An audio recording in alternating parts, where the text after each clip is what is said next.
is Red Line here, bringing you guys another Destiny 2 video. And today we're going to be going over a very special Titan build. Yes, right. That's right. Titan build. I'm a Warlock main, but there's a build I've been wanting to make for a while. I actually wanted to make it under Warlock, of course, but Titan was the one that was blessed with the exotic rework to make this build possible. So, without further ado, let's get into it. This is what I would like to call my one-man war build, and we are building around the brand new reworked ACTIUM War Rig. In the past, the ACTIUM War Rig was pretty basic, and the only thing it did was just reload your auto rifle or machine gun magazine from reserves as you shoot.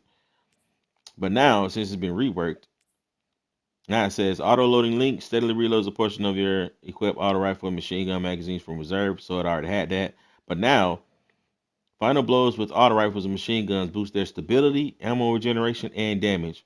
Provides a moderate benefit to their airborne effectiveness. So now, as you get final blows, you're going to be getting more damage, more stability, and more ammo generation. So let me just show you real quick how it works. So as you get kills, you see that auto loading link bar pops up. And all you got to do is just keep filling up.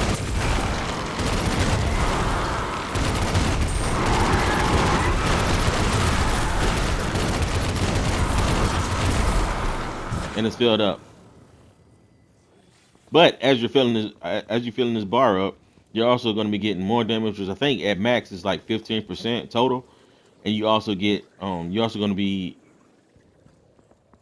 spawning more ammo crates because your ammo generation is also going to be much higher, and then, of course you're going to get the added stability to it. So this plays a really good role in this build, and the main focus around this build is pretty much is ammo generation. So before we get into the rest of the setup, let's get into the subclass. We're using a Void subclass.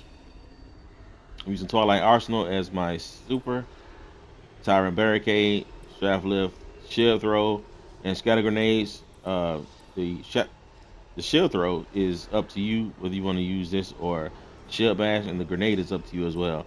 The aspects, I'm using Bastion. Cast your super to grant overshield to nearby allies. Casting your barricade grants overshield to yourself and nearby allies and empowers it, enabling it to slowly regenerate. The overshield of allies bunkering behind it extend their overshield duration. And we're going to be using controlled demolitionists. Hitting a target with a void ability or volatile explosion makes them volatile. Further damage to a volatile target causes them to explode. Grants you and nearby allies health when volatile targets explode near you. So we're going to be using a lot of going to be a lot of volatile explosions. So that's going to come in handy. And then for the fragments, we're using Echo of Persistence. Void buffs applied to you with invisibility, overshield, and devour have increased duration. So you're gonna have overshield and devour in this setup. So these are just gonna have increased duration. And then we're gonna use Echo of Explosion. Void ability final blows causes targets to explode. And then Echo of Cessation. Finish your final blows create a burst of void damage that causes nearby combatants to become volatile. Defeating volatile targets creates a void breach. So we're pretty much using this just to make sure that we create a void breach for the Echo of Starvation, which says picking up a void breach or an orb of power grants devour. Now the Echo of Explosion is a flex slot. If you don't want to use this, you don't have to. What I would recommend though, if you don't use this, is to use Echo of Vigilance. Defeating a target while your shields are depleted grants you a temporary void overshield, so just another source of overshield. And or Echo of Reprisal. Final blows when surrounded by combatants grant super energy. So just another way to get your super energy up really fast. Side note: volatile explosions are also considered void ability final blows, so they do proc each other. I did some research on it, and they do proc each other, so it's kind of like double explosions when you cause volatile explosions. So our primary weapons for this setup is going to be the hammerhead. That's right, the hammerhead. Because of this action war rig, you are able to actually create a machine gun setup to where you can actually use a machine gun as a primary weapon. I have been blessed by the RNG guides, and when I was doing the Into the Light, I was able to get this roll to drop for me, which is pretty much an ad clear machine gun, and I've had it since. And for some reason, I've always knew it was going to be one day where I'm going to be able to make a machine gun build, and this will be the perfect one because it has the stabilizer rounds, onslaught, envious assassin, and killing tally. So this is just a whole ad clear machine gun. This just screams ad clear. And the mod I have set up for this is abundant ammo, grants slightly increased ammo generation. Like I said, this whole setup is mainly around ammo generation so that we can continue to get heavy ammo to fuel our machine gun. So you're gonna see how strong this is when it comes to ad clear. Next, we're gonna be using Choir of One. Now, you can also use the Choir One as a main weapon as well because you're gonna be spawning tons of special ammo. But I also use this as kind of like a dual purpose gun for DPS and for eye clear. So for whatever reason I don't have, or there's a time in the mission that I don't have any heavy ammo, I could just switch over to the Choir One, and it's gonna produce, of course, ammo for it as I get kills and whatnot. And also because of the hip fire, I'm able also to like chuck down chunks of health on those yellow bar enemies. So you're gonna see me use both of these in tandem when I show you guys the gameplay. Also, I would recommend that in the primary slot that you would get a weapon that has shoot to loot on it. That way, if you ever sitting in the same spot, you can shoot the ammo, to get it back to fuel one of your weapons or whatnot. Now, as we get into the gear set, I'm actually using two different set bonuses. I'm using the Bushido armor set, and I'm also using the twofold crown greaves. I mean, the twofold crown. So the twofold crown you get from trials, and the Bushido set you get from the Pinnacle Ops. So the two piece from the Bushido is final blows with freshly drawn or reloaded weapons heal you. So when I be switching between these, then as I get kills, I'm gonna get healed. And also for the twofold crown, like I said, it's the trial set. Picking up an ammo brick heals you. It's perfect for the setup because that's all you're going to be doing anyway is picking up ammo. So as you pick up ammo, you're just going to continuously get healed. So this is just another form of survivability in this setup. It works really well and it heals you. I think it heals you about the same amount as it would if you picked up an orb of power. With the 70 staff, if you picked up an orb of power in the like before the change, then you pretty big getting around like the same amount of health for I think it's a recuperation. So for the helmet, I have a Bushido helmet, gunner, and I'm using a supermod on it, ashes to assets, heavy ammo finder, and harmonic siphon. For the gloves, using a supermod, firepower, momentum transfer, and focus and strike. Wait a minute. Oh no, I need to switch that. Yeah, sorry about that. And then on my ACTIUM war rig, I have two grenade mods, harmonic resistance, solar resistance, and I'm using a void ammo regeneration so that just to boost my ammo regeneration up even further when I get kills in my void weapons. And on my boots, these are the two forward crown greaves. I have a super mod, recuperation, void weapon surge, and weapon font. So the weapon font is going to give me plus 20, and I currently have 120, so it'll be like 140. It's mainly for pretty much to boost that large ammo brick chance, so that anytime I get an ammo brick, there's a high chance, it'll be a higher chance that I get like more ammo in that brick when I pick it up. And then I also have you can rock two weapon fonts if you want, or two void surges, either one will work. They both work pretty well, but I just decided to go for one each, but it's totally up to you. And then for the mark, I have the class mod, time dilation, reaper, and bomber, the usual suspects. So that's pretty much how to build the setup. Oh, and my stats, I got 120 in weapons. I got 77 in class. I got 80 in super and 80 in grenade. That's pretty ideal for the setup. And of course, as you get more tier, as you get more higher tier gear, it's just gonna go higher and higher. Like these stats is just gonna shoot up.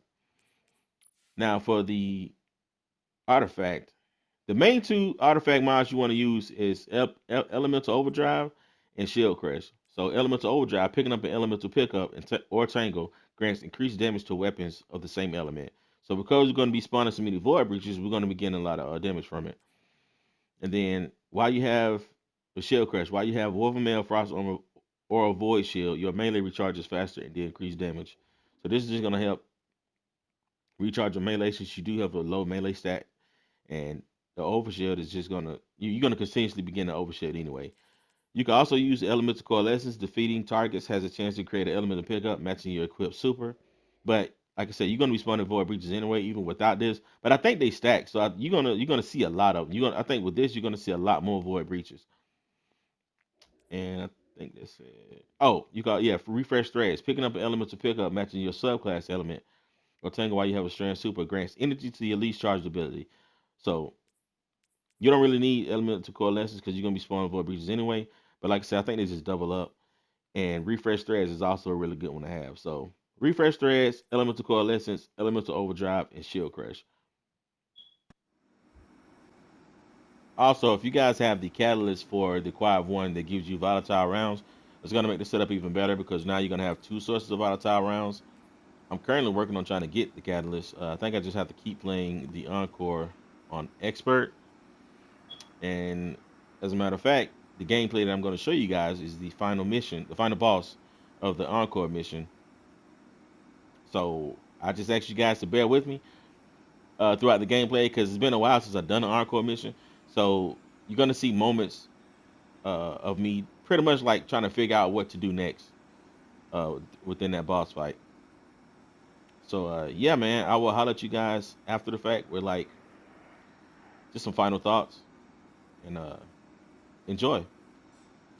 Mass a formidable Vex force. So now we can only delay her plan.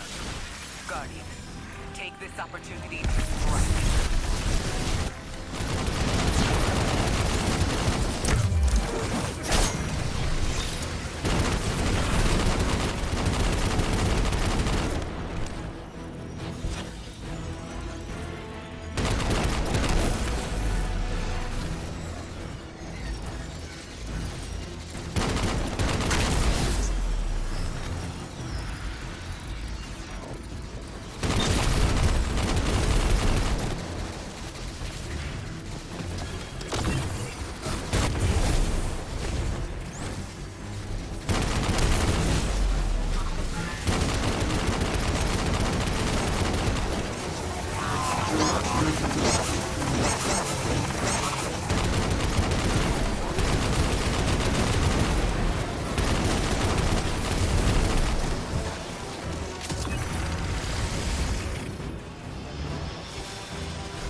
control of an entire collective.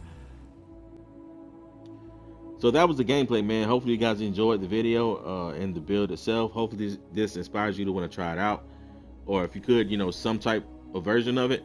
Of course, you don't actually have to have this exact hammerhead setup. When it dropped for me, I knew it was going to be special one day, and I was able to put it to use, man, with this update. So this build shines the best in those ad dense missions like Onslaught. Man, I was shredding in Onslaught a few days ago when it was featured in the portal. One tip that I would say is that, like, I realize that not all of the missions will start you out with a lot of heavy ammo. If that's the case, and whatever mission you take this build in, just start out with the choir of one, get your kills, and build up the heavy ammo. Once you get a hefty amount of heavy ammo, then just switch to it, and you should be good for a while after that. So that's really the main thing that I want to say about it. Um, so yeah, man. I guess with that being said, red line out.